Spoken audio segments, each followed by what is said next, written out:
Hello, ഇന്നത്തെ കഥയിലേക്ക് എല്ലാവർക്കും സ്വാഗതം.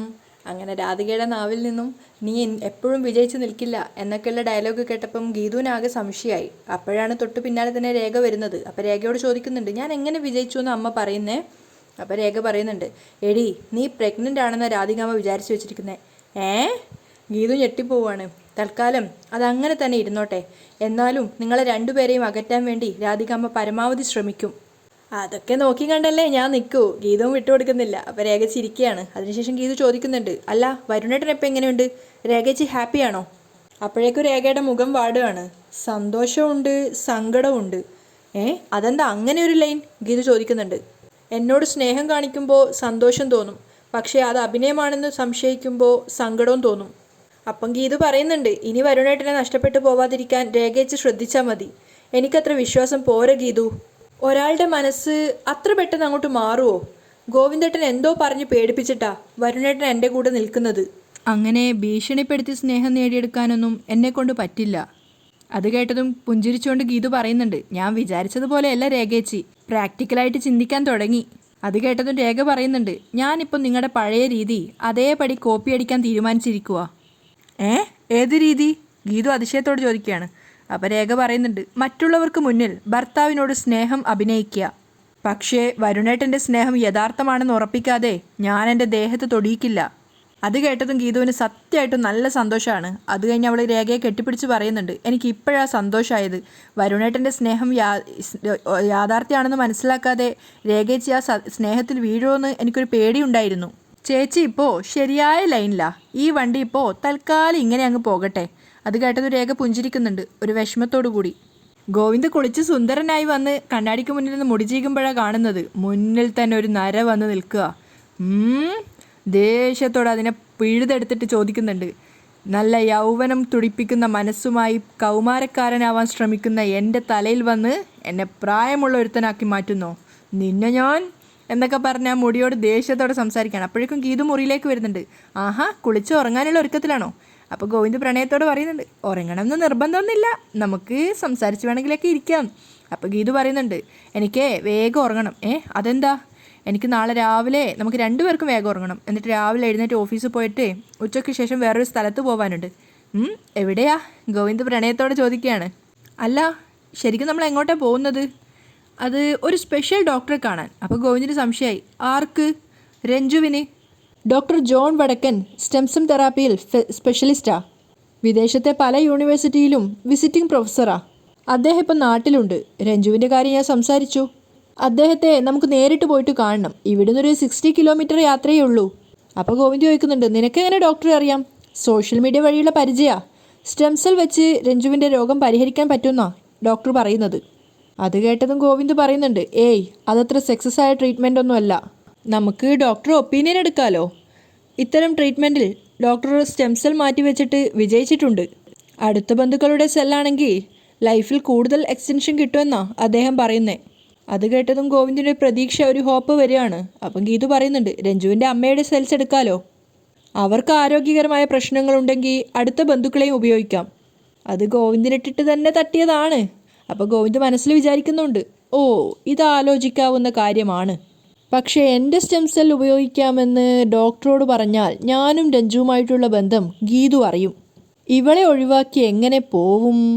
അപ്പോൾ ഗീതു ഇങ്ങനെ ഇടങ്ങണിട്ട് നോക്കുകയാണ്. പെട്ടെന്ന് തന്നെ ഗോവിന്ദ് പറയും, നീ എന്തായാലും ഡോക്ടർ നമ്പർ താ, ഞാനൊന്ന് അന്വേഷിക്കട്ടെ എന്ന് പറഞ്ഞ് ഫോൺ എടുക്കുകയാണ്. അപ്പോൾ ഗീതു പറയുന്നുണ്ട്, അതിന് നമ്മൾ ഒരുമിച്ചാണല്ലോ പോകുന്നത്.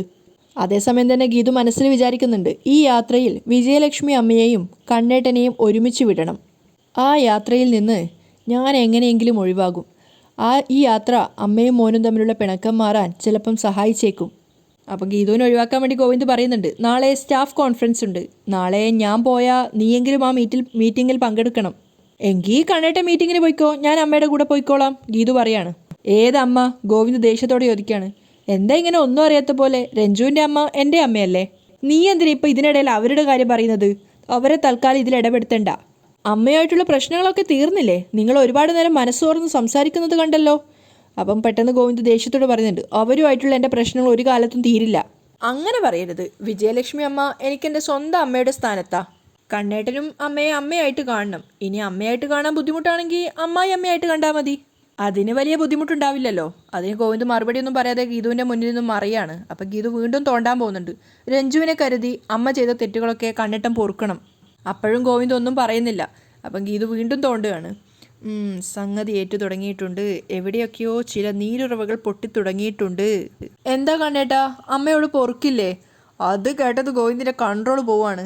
നീ എനിക്ക് കുറച്ച് സ്വസ്ഥത തരുമോ പ്ലീസ്? അപ്പം തന്നെ ഗീതു പറയുന്നുണ്ട്, ഓക്കെ ഓക്കെ ഓക്കെ ഓക്കെ ഞാൻ പോയിക്കോളാം. എന്നിട്ട് ഗീതു അവിടുന്ന് പോകണം. അപ്പോൾ ഗോവിന്ദ് വിചാരിക്കുന്നുണ്ട്, ഗീതുവിനെ ഒഴിവാക്കി എങ്ങനെ ആ ഡോക്ടറോട് സംസാരിക്കും. ഗീതു നേരെ പോയിട്ട് വിജയലക്ഷ്മി അമ്മയെ വിളിക്കുകയാണ്. ആ മോളെ, അമ്മേ നാളെ തന്നെ നമുക്കൊരു സ്ഥലം വരെ പോകണം. നാളെ എന്താ? നാളെ വേറെ എന്തെങ്കിലും പരിപാടി ഉണ്ടെന്ന് പറയാനാണോ? അതല്ല മോളെ, നാളെ എനിക്ക് വേറൊരു അപ്പോയിൻമെൻ്റ് ഉണ്ടായിരുന്നു. അതൊന്നും പറഞ്ഞാൽ പറ്റില്ല. അമ്മ നാളെ എൻ്റെ കൂടെ വന്നേ പറ്റൂ. അതോ ഇനി എൻ്റെ കൂടെ വരാൻ വല്ല ബുദ്ധിമുട്ടുണ്ടായിട്ടാണോ? വിജയലക്ഷ്മി അമ്മ ആകെ പരിങ്ങലിലായി. ഏയ് അതൊന്നുമല്ല. എന്താന്ന് വെച്ചാലേ ഒരുപാട് നാളത്തെ പരിശ്രമത്തിന് ശേഷം കിട്ടിയ ഒരു അപ്പോയിൻമെൻറ്റാ. അല്ല, നിൻ്റെ പ്രോഗ്രാം ഒരു ദിവസത്തേക്കൊന്ന് മാറ്റി വെക്കാൻ പറ്റുമോ? അയ്യോ അത് പറ്റില്ലമ്മേ. എന്താന്ന് വെച്ചാലേ രഞ്ജുവിൻ്റെ കാര്യം സംസാരിക്കാൻ വേണ്ടി ഒരു പ്രഗത്ഭനായ ഡോക്ടറെ കാണാനാ. അദ്ദേഹം ആണെങ്കിൽ ഒരു ചൂടനാ. ഇപ്പോൾ നമ്മൾ എന്തെങ്കിലും ഒരു എക്സ്ക്യൂസ് പറഞ്ഞാൽ പിന്നെ അദ്ദേഹത്തെ കാണാൻ സാധിച്ചു എന്ന് വരില്ല. ഓ അങ്ങനെയാണെങ്കിൽ സമയം എപ്പോഴാണെന്ന് പറഞ്ഞോ? എന്താന്ന് വെച്ചാൽ എൻ്റെ അപ്പോയിൻമെൻറ്റ് കഴിഞ്ഞിട്ട് പോകാൻ പറ്റുമോ എന്ന് അറിയാൻ വേണ്ടിയാ. അപ്പോൾ ഗീതു പറയുന്നുണ്ട്, വൈകുന്നേരം 4 മണിക്കാണ് അപ്പോയിൻമെൻറ്റ് കിട്ടിയിട്ടുള്ളത്. എങ്കിൽ ശരി, ഞാനൊരു ഉച്ചയാകുമ്പോഴേക്കും ഒരു 2 മണിയാകുമ്പോഴേക്കും ഫ്രീ ആവാം. ഞാൻ എൻ്റെ കാർ എടുക്കാം, അതിൽ പോവാം നമുക്ക്. ശരി, അപ്പോഴേക്കും ഞാൻ കണ്ണേട്ടനെയും കൂട്ടി അങ്ങോട്ടേക്ക് വരാം. അത് കേട്ടത് വിജയലക്ഷ്മി അമ്മ ചോദിക്കുന്നുണ്ട്, കണ്ണനോ? അവൻ എന്നെ കൂടെ കൊണ്ടുപോകാൻ സമ്മതിക്കില്ലല്ലോ മോളെ. അവൻ എന്നോടുള്ള ദേഷ്യം ഇപ്പോഴും മാറിയിട്ടില്ലല്ലോ ഗീതു. അമ്മ വിഷമിക്കൊന്നും വേണ്ട, അതൊക്കെ ഞാൻ പറഞ്ഞേ ശരിയാക്കിക്കോളാം. അമ്മ ഞങ്ങളുടെ കൂടെ കാറിൽ വന്നൊന്ന് ഇരുന്നാൽ മതി. ശരി, എങ്കിൽ 2 മണിയാകുമ്പോഴേക്കും ഞങ്ങൾ ചെമ്പകശ്ശേരിയിൽ എത്തിക്കോളാം. അത് കേട്ടതും വിജയലക്ഷ്മി പതറുകയാണ്. 2 മണിയാകുമ്പോഴേക്കും നിങ്ങൾ ഇങ്ങോട്ടേക്ക് വരണ്ട. നിങ്ങൾ 2 മണി NGO ജംഗ്ഷനില്ലേ, അവിടെ വന്നാൽ മതി. അപ്പോൾ ഗീതു ചോദിക്കുന്നുണ്ട്, NGO ജംഗ്ഷനോ? അതെവിടെയാ? അത് പിന്നെ സെൻട്രൽ ജയിലില്ലേ, അത് കഴിഞ്ഞിട്ട്. അപ്പം ഗീതു കളിയാക്കിക്കൊണ്ട് ചോദിക്കുകയാണ്, അമ്മയ്ക്ക് നാളെ ജയിലിൽ ആരെങ്കിലും കാണാനാണോ അപ്പോയിൻമെൻറ്റ്? അത് കേട്ടതും വിജയലക്ഷ്മി ശരിക്കും ഷോക്കാവാണ്. പെട്ടെന്ന് തന്നെ പതറിക്കൊണ്ട് അവർ പറയുന്നുണ്ട്, അത് അങ്ങനെയല്ല, അതിൻ്റെ മുന്നിൽ അത് കഴിഞ്ഞിട്ടുള്ള ജംഗ്ഷനിൽ നിൽക്കാന്നാ ഞാൻ പറഞ്ഞത്. അപ്പം ഗീതു ചിരിച്ചുകൊണ്ട് പറയുന്നുണ്ട്, ഞാൻ ചുമ്മാ കുറുമ്പ് പറഞ്ഞതല്ലേ അമ്മേ. ശരി, നാളെ കാണാം. ഗീതുവിൻ്റെ കോള് കട്ടായതിനു ശേഷം നേരെ ജയിൽ സൂപ്രണ്ടിനെയാണ് വിളിക്കുന്നത് വിജയലക്ഷ്മി അമ്മ. അതിനുശേഷം അവരോട് ചോദിക്കുന്നുണ്ട്, നാളെ എനിക്കൊരു 12 മണിയാകുമ്പോഴേക്കും അപ്പോയിൻമെൻ്റ് ഒന്ന് ആക്കി തരുമോ? അതെന്താ മേഡം അത്ര തിരക്ക് എന്നൊക്കെ ചോദിക്കുന്ന സമയത്ത് എനിക്ക് വേറൊരു അപ്പോയിൻമെൻറ്റ് കൂടെ ഉണ്ടായിരുന്നു. അപ്പോൾ 2 മണിയാകുമ്പോഴേക്കും അവിടെ എത്തണം. എന്നെ ഒരുപാട് നേരം വെയിറ്റ് ചെയ്യിക്കരുത്. എത്രയും പെട്ടെന്ന് എനിക്കൊന്ന് കാണാനുള്ളൊരു അവസരം തരണം എന്നൊക്കെ പറയുകയാണ്. അപ്പോൾ അവർ സന്തോഷത്തോടെ പറയുന്നുണ്ട്, തീർച്ചയായിട്ടും ഞാനതിന് അനുവദിച്ച് തരാമെന്നൊക്കെ. ആ കോളും കൂടെ കട്ടായതിനു ശേഷം വിജയലക്ഷ്മി അമ്മ വല്ലാത്തൊരു പരിഭ്രമത്തിലാണ്.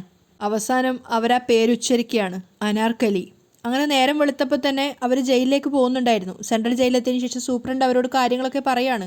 കണ്ണൂർ സെൻട്രൽ ജയിലിൽ വലിയ പ്രശ്നക്കാരിയായിരുന്നു. അവിടുന്ന് ഇവിടെ എത്തിയപ്പോൾ വലിയ ബഹളമൊക്കെ ആയിരുന്നു. ഇപ്പോൾ വലിയ കുഴപ്പമൊന്നുമില്ല. പിന്നെ സാധാരണ വിസിറ്റേഴ്സ് ലോഞ്ചിൽ വെച്ചിട്ട് എല്ലാവരെയും കാണാനുള്ള അനുവാദമുള്ളൂ. പിന്നെ എല്ലാ വർഷവും സൗജന്യമായിട്ട് ജയിൽ പുള്ളികൾക്ക് വേണ്ടി കച്ചേരി നടത്തുന്നത് കൊണ്ടാണ് എൻ്റെ സ്വന്തം റിസ്കിൽ ഇതുപോലൊരു കൂടിക്കാഴ്ച അനുവദിച്ചു തന്നത്. താങ്ക്സ്. പക്ഷേ എനിക്ക് അനാർക്കലിയോട് ഒരു 5 മിനിറ്റ് അത്രേ ഉള്ളൂ. അതിനുശേഷം അനാർക്കലിയുടെ സെല്ലിന് മുന്നിൽ ചെന്ന് നിന്നിട്ട് അവർ ആ ജയിൽ സൂപ്രണ്ട് വിളിക്കുകയാണ് അനാർക്കലിയെ. അപ്പം വിജയലക്ഷ്മി അമ്മയോട് പറയുന്നുണ്ട്, ആദ്യം തന്നെ ഒരു സ്വന്തമായ ജയിൽ സെല്ലിലായിരുന്നു. അതിനുശേഷം ഈ സെല്ലൊന്നും പൂട്ടിയിടാറുണ്ടായിരുന്നില്ല. അനാർക്കലി വന്നതിന് ശേഷമാണ് പൂട്ടാൻ തുടങ്ങിയതെന്നൊക്കെ.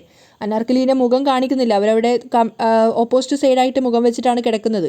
അപ്പം ജയിൽ സൂപ്രണ്ട് പറയുന്നത്, നിന്നെ കാണാൻ വേണ്ടിയിട്ട് പ്രശസ്ത ഗായിക വിജയലക്ഷ്മി സുബ്രഹ്മണ്യം വന്നിട്ടുണ്ട് എന്ന് പറയുന്ന സമയത്ത് പെട്ടെന്ന് തന്നെ അനാർക്കലി പറയുന്നുണ്ട്, വിജയലക്ഷ്മി സുബ്രഹ്മണ്യോ? വിജയലക്ഷ്മി മാധവ് എന്ന് പറയാൻ. അത് കേട്ടപ്പം വിജയലക്ഷ്മി അമ്മ ഒന്ന് പരിഭ്രമിച്ച് നിൽക്കുകയാണ്. നിൻ്റെ മുഷ്കും അഹങ്കാരമൊക്കെ അങ്ങ് കണ്ണൂർ മതി, മര്യാദയ്ക്ക് എഴുന്നേറ്റിട്ട് വാ. അപ്പം കൂടെ സെല്ലിലുണ്ടായിരുന്ന ആൾ വന്നിട്ട് പറയുന്നുണ്ട്, എന്തിനാ മേഡം വെറുതെ ദേഷ്യപ്പെടുന്നേ? അനാർക്കലി മേഡത്തിൻ്റെ സ്വഭാവം അറിയാവുന്നതല്ലേ? അവളുടെ സ്വഭാവം മാറ്റാൻ എനിക്കറിയാം, ജയ് സൂപ്രണ്ട് പറയുന്നുണ്ട്. അപ്പോഴേക്കും അനാർക്കലി മുഷ്ടി ചുരുട്ടുകയാണ്. അപ്പം വിജയലക്ഷ്മി പറയുന്നുണ്ട്, വേണ്ട നിർബന്ധിക്കണ്ട. അനാർക്കലി, ഞാനിവിടെ വാർഡൻ്റെ കയ്യിൽ ഒരു കുറിപ്പെഴുതി കൊടുക്കും, അത് നീ വായിക്കണം. എനിക്ക് പറയാനുള്ളതെല്ലാം അതിലുണ്ടാവും. അത് വായിച്ചിട്ട് നിനക്കെന്നെ കാണണമെന്ന് തോന്നുമെങ്കിൽ, അല്ല തോന്നും, വാർഡനോട് പറഞ്ഞാൽ മതി. ഞാൻ വീണ്ടും ഇവിടേക്ക് വരാം എന്ന് പറഞ്ഞുകൊണ്ട് വിജയലക്ഷ്മി അമ്മ ജയിൽ വാർഡൻ്റെ കൂടെ അവിടുന്ന് പോവുകയാണ്. അവർ രണ്ടുപേരും അവിടുന്ന് പോയതിനു ശേഷം സഹതടവുകാരി വന്ന് പറയുകയാണ്, മാഡം പോയി. അപ്പോഴാണ് അനാർക്കലി എഴുന്നേൽക്കുന്നത്. എഴുന്നേറ്റിട്ട് അവർ കൈയൊന്ന് വീശുകയാണ് ആ ഒരു ദേഷ്യത്തോടെ. അപ്പോഴാണ് അവരുടെ മുഖം കാണിക്കുന്നത്. പ്രതികാരം നിറഞ്ഞ ഭാവത്തിലൊരു സ്ത്രീ. അതിനുശേഷം കുറച്ചുനേരം അവർ പകയോടുകൂടി പലതും ആലോചിക്കുകയാണ്. ശേഷം പോയി തൻ്റെ പായയുടെ അടിയിൽ നിന്നും ഒരു ഫോട്ടോ എടുത്ത് നോക്കുന്നുണ്ട്. അതിൽ മാധവൻ നായരും അതുപോലെ വിജയലക്ഷ്മിയും ഈ പറഞ്ഞ അനാർക്കലിയും അതുപോലെ രാധികയും ഉണ്ടായിരുന്നു. ആ ഫോട്ടോയിലേക്ക് നോക്കിക്കൊണ്ട് പ്രതികാരത്തോടെ അവർ പറയുന്നുണ്ട്, പോവില്ല, എവിടെയും പോവാൻ അനുവദിക്കില്ല ഞാൻ.